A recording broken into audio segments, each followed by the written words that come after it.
I got my screen time down to about an hour a day. I have this client who's a professional organizer, and she was talking about all the junk that we have in our garages that we hope to use someday. What comes to mind for me is art supplies. I was tired of waiting for a one day, so I decided I'm going to create before I consume.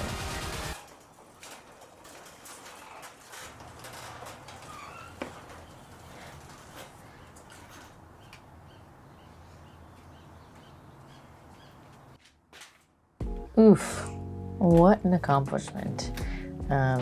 About an hour of screen time a day. I didn't even have that as a goal. It was something that just happened from being present and embracing the slow of this winter more.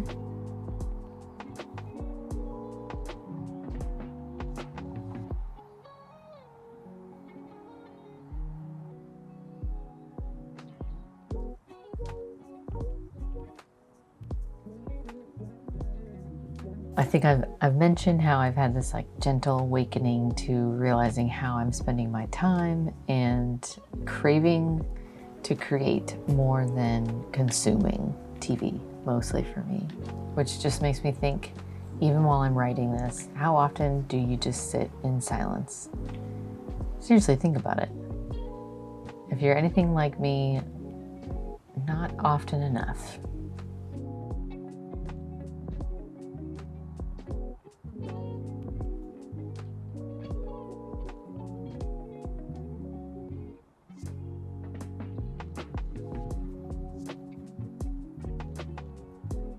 Whether I'm doing the dishes, folding the laundry, I typically have something in my ear that I'm listening to. Someone else's thoughts and ideas on a certain thing. Not that listening is bad, and learning certainly isn't bad. It's just, in what proportion? What feels like enough? Like my mind is full.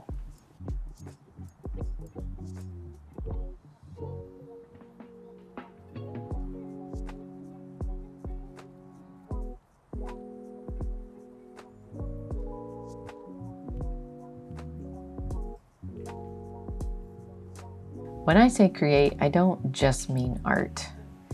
I mean journaling, sitting in silence, acknowledging God. I mean creating a clean space with my hands, like tidying up after my tiny children. I think creation is participation and consumption is more like receiving. Both matter, but they don't carry the same weight.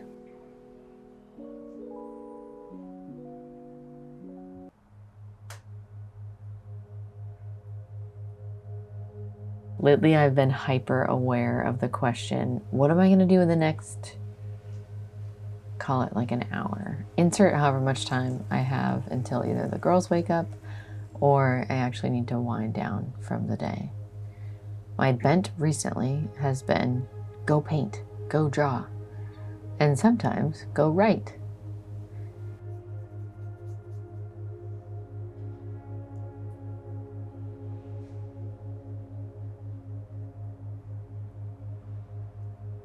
Maybe for you, creating before consuming looks like not checking your phone for the first 20 minutes of the day. Journaling one page. Making art without a plan. Praying honestly instead of perfectly, as if there is a perfectly. Which reminds me of a Megan Fate sermon where she talks about prayer and the wandering mind. You know, so often we can position ourselves of like, okay, dear God, thank you for today. And we start, going down our thank yous and we're praying. And then we kind of get sidetracked in our mind and we start thinking about something else. And then we correct ourselves and we say, oh, sorry, God, where was I? She attended Biola University, and Dr. Ko is who she learned this from. He's like, no, where your mind is actually wandering to in prayer is actually where your heart is. It's the Matthew 6:21, for where your treasure is, there your heart will be also. Verse, Matthew 6:21. So praying honestly might just be letting your mind wander into the things that have your attention, that have your heart, and just being honest with God, honest with yourself in those areas. Look, creating, it's not about productivity, it's about a posture.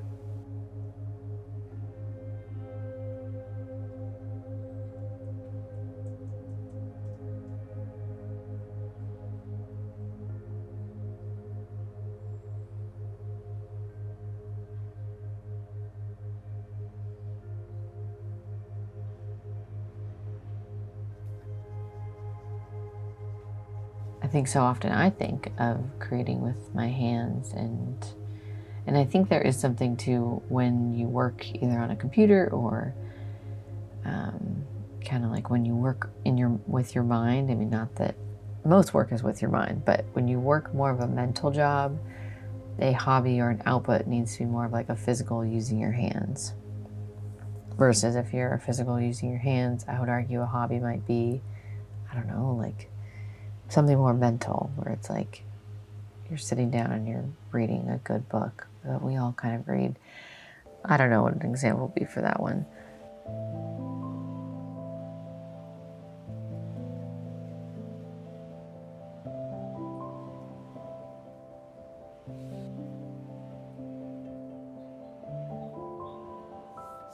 You don't have to stop consuming altogether, but you might just need to remember you're not here just to take things in. You were made to respond, to shape, to create, to be, and maybe even to be by breathing intentionally. I talk about intentional breath and breathing scripture in another video. So maybe tomorrow, or even right now, create first and then consume.